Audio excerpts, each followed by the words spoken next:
If you were a wealthy woman living in ancient Rome, you'd pay top dollar for a very specific luxury import from Portugal.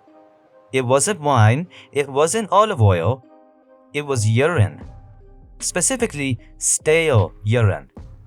Why? Because the ammonia and aged urine is a bleaching agent. The Romans believed, correctly actually, that swishing it around in their mouths would make their teeth whiter. Today, we use minty pastes and vibrating electric wands, but the journey from gargling Portuguese pee to your modern morning routine is filled with prison riots, crushed bones, and a marketing lie that tricked the entire world. Welcome to Unseen. Let's look inside your mouth.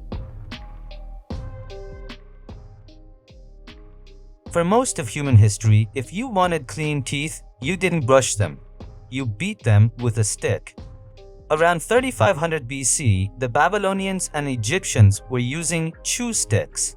This wasn't just a random twig picked up off the ground. They specifically targeted the Salvadora persica tree, also known as the toothbrush tree. When you chew on this wood, the fibers fray into a natural brush and the sap releases natural antiseptics. It's basically nature's all-in-one toothbrush and toothpaste. In many parts of the world, people still use the miswak today. And honestly, it works better than half the cheap plastic brushes you buy at the airport. But the paste part of history, that gets darker. The Egyptians, obsessed with beauty, created the world's first whitening powder around 5000 BC. The recipe? Crushed oxen hooves, myrrh, burnt eggshells, and pumice. Imagine taking a piece of sandpaper and rubbing it against your gums every morning. It scraped the plaque off, sure, but it also scraped the enamel off, and usually your gums along with it. Fast forward a few thousand years, Europe is in the dark ages of hygiene. People are wiping their teeth with rags dipped in salt or soot. The modern toothbrush wasn't invented in a lab. It was invented in a prison cell. The year is 1870. Meet William Addis. William was a rag merchant who got into a little trouble, inciting a riot, and landed in London's notorious Newgate prison. Prison life was boring and the hygiene was non-existent. Most prisoners cleaned their teeth by rubbing a rag covered in soot over them.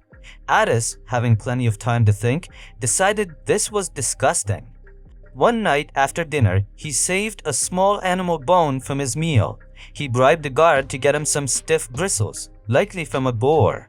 He bored tiny holes into the bone, inserted the bristles, and glued them in place. He tried it out. It worked. When Addis was released from prison, he didn't go back to inciting riots. He started mass-producing his toothbrushes. By the time he died, he was one of the richest men in England. His company, Wisdom Toothbrushes, still exists today. So the next time you brush, remember, you're using a felon's shank designed to scrape bone. But there was a massive problem with William Addis's design: the bristles.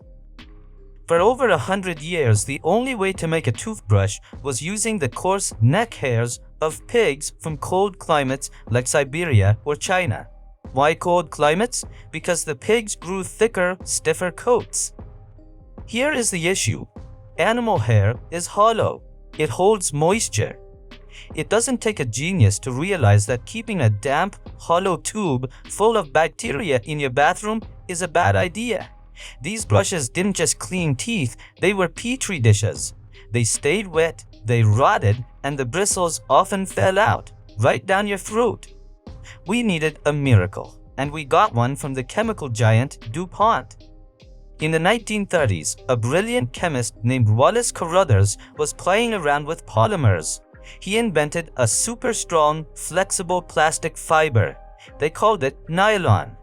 In 1938, Dr. West's Miracle Tuft brush hit the shelves. It was the first brush with nylon bristles. The marketing slogan was, "Sheds water like a duck's back." Finally, we stopped brushing our teeth with rotting pig hair.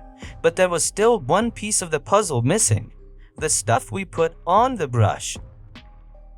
Up until the late 1800s, toothpaste wasn't a paste, it was a powder, sold in jars or tins. This was a communal nightmare. The entire family would dip their wet, bacteria-laden pig hair brushes into the same jar of powder day after day. It was a cross-contamination festival. Enter Dr. Washington Sheffield, an American dentist. The story goes that Sheffield's son was studying in Paris. He watched artists squeezing oil paints out of collapsible metal tubes. He had a light bulb moment. He thought, why are we digging into jars like savages when we could just squeeze? In 1892, Sheffield released the first toothpaste in a collapsible tube. It was hygienic, it was convenient, but it was missing the kick. Here's the part of the story where you realize you've been manipulated. In the early 1900s, hardly anyone in America brushed their teeth. It wasn't a habit.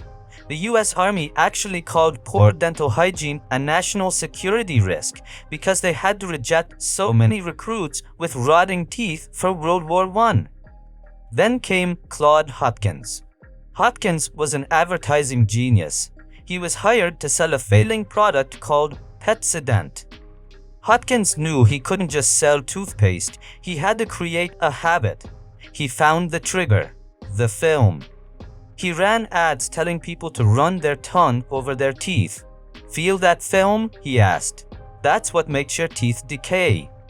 Technically, the film is naturally occurring plaque. You can eat an apple and remove most of it. But Hopkins made it the enemy.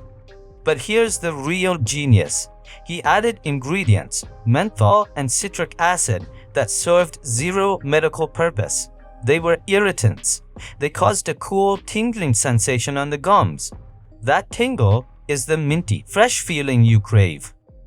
Before Pepsodent, toothpaste didn't tingle. If people forgot to use Pepsodent, their mouth didn't feel cool, so they felt dirty. The tingle became the reward signal. And the foam, that's sodium lauryl sulfate, SLS. It's the same stuff used in laundry detergent to make bubbles.